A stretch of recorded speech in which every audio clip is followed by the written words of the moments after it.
gadis yang hidup di dalam Tuhan. Ia mengasihi Tuhan lewat pelayanannya dan hidupnya selama ini. Keluarganya pun tak luput dari pelayanan. Persekutuan manis itu hadir dari keluarga kecilnya.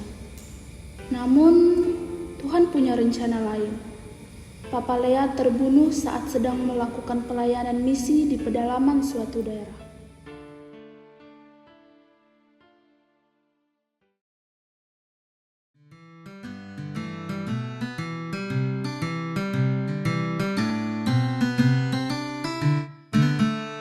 Lea sayang, kamu lagi ngapain sih? Ngapain ya sayang? Gak ngapa-ngapain sih. Nanti malam main sama teman-temanku yuk. Kemana sayang? Ada deh, yang penting ikut aja ya. Ya udah, boleh deh sayang.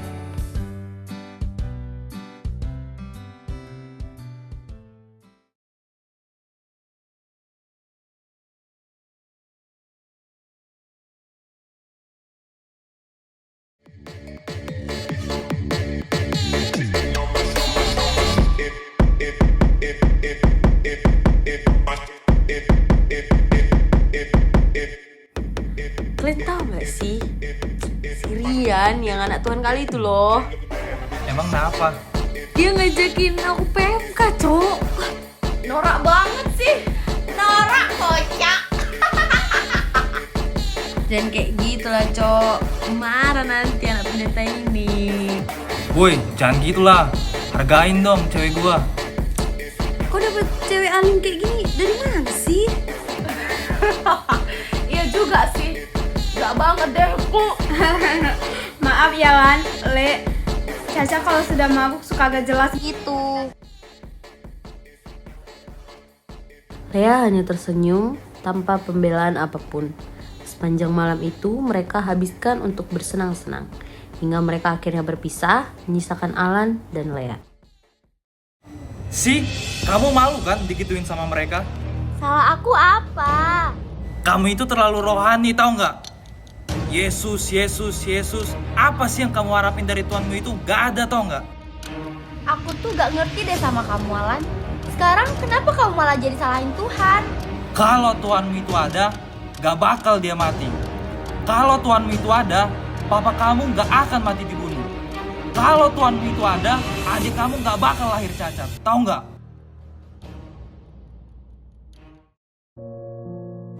Lea, listen. Aku tuh sayang sama kamu. Makanya aku gak mau kamu malu karena Tuhanmu itu. Makanya tolong pikirin lagi ya kata-kataku tadi. 1 bulan berlalu sejak malam itu. Hidupnya berubah 100 derajat. Tidak pernah lagi berdoa, bersekutu, bahkan beribadah. Ia terpengaruh dengan kata-kata Alan dan teman-temannya. Lea mulai percaya bahwa Tuhan yang selama ini dia sembah itu tidak nyata. Dan semua masalah yang dialaminya karena Tuhan. Cika pinter banget ya hari ini.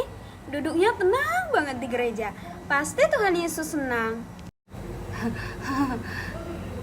Cika suka nyanyi buat Tuhan Yesus. Yesus sayang padaku. Iya nak, tapi mama harus pergi ya sekarang karena ada jemaat yang tiba-tiba mendadak masuk rumah sakit. Jadi mama harus jenguk sekarang. Mama jangan lama-lama ya perginya. Iya nak, mama gak lama kok. Kamu sama kakak Lea aja dulu ya di kamar. Lea? Apa sih, Ma? Pagi-pagi udah teriak-teriak aja. Pagi apaan ini? Ini udah siang, emang kamu gak ke gereja? Gereja loh, ntar sore. Kenapa sih? Mama titip Cika dulu ya nak, mama harus pergi sekarang. Ya udah iya. Terima kasih ya nak, titip Cika dulu ya karena mama harus pergi. Tuhan Yesus memberkati.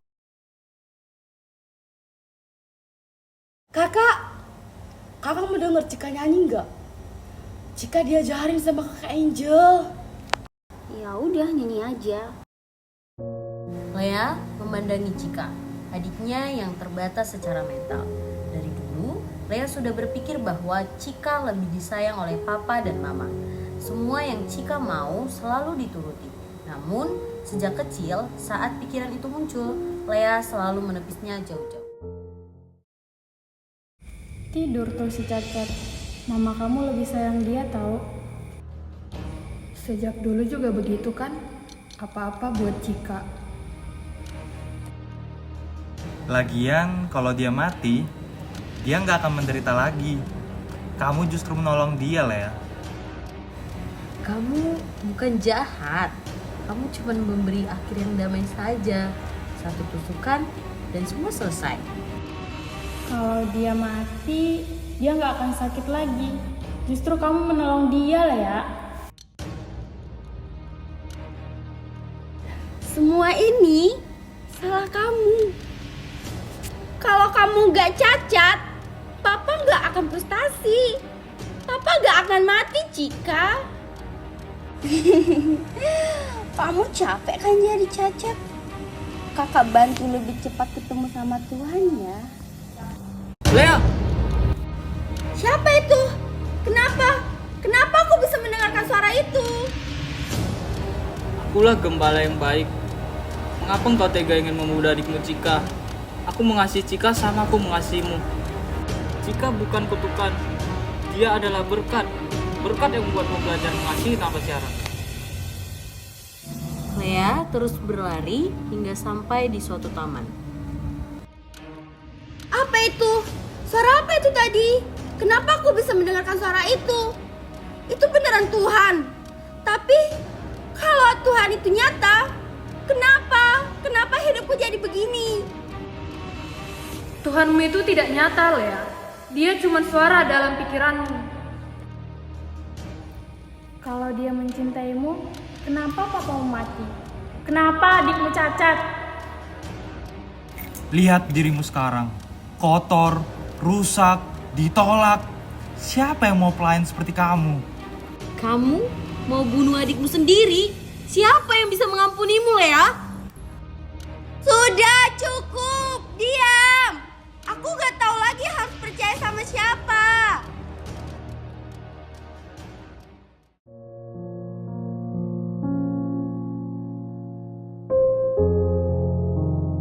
Lea, Kamu siapa? akulah Tuhan Allah yang kamu sembah, Lea. Jangan dekati aku. Kalau kamu yang benar-benar Tuhan, kenapa kamu datang sekarang? Di mana Tuhan waktu papaku mati? Di mana Tuhan waktu aku sendiri? Aku udah gak butuh Tuhan sekarang. Mengapa? Mengapa kamu tidak percaya kepada aku, anakku? Aku di sana saat kamu menangis. Aku memelukmu saat kamu sendiri. Aku mati untuk kamu, Lea. Jangan sebut aku anakmu. Aku benci mendengar perkataan itu. Lihat, dia bahkan merendahkan dirinya. Tuhan macam apa itu? Mana kuasanya? Tak bisa menyelamatkanmu dari rasa sakit. Udah cukup, hentikan.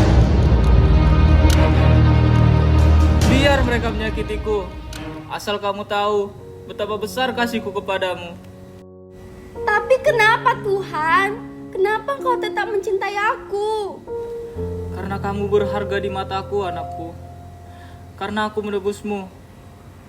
Dan aku ingin kamu bersinar. Bersinar dalam terangku. Tuhan, sekarang aku percaya. Aku percaya Tuhan itu ada. Tuhan itu hidup. Tuhan itu mencintaiku. Tidak! Dia milikku. Dia sudah jatuh dalam dosa. Nyala dari hadapanku. Dia milikku.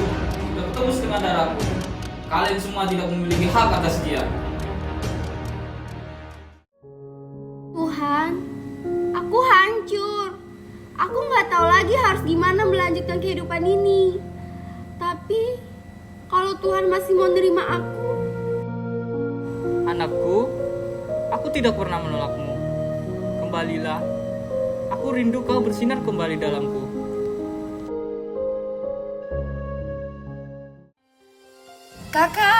Kakak Lea. Kakak udah gak sedih lagi kan? Nak, Lea, Mama dari tadi nyari kamu. Syukur kepada Tuhan, akhirnya kamu kembali. Mama, Cika, Lea minta maaf ya. Tapi Lea janji kok, mulai saat ini Lea akan berubah.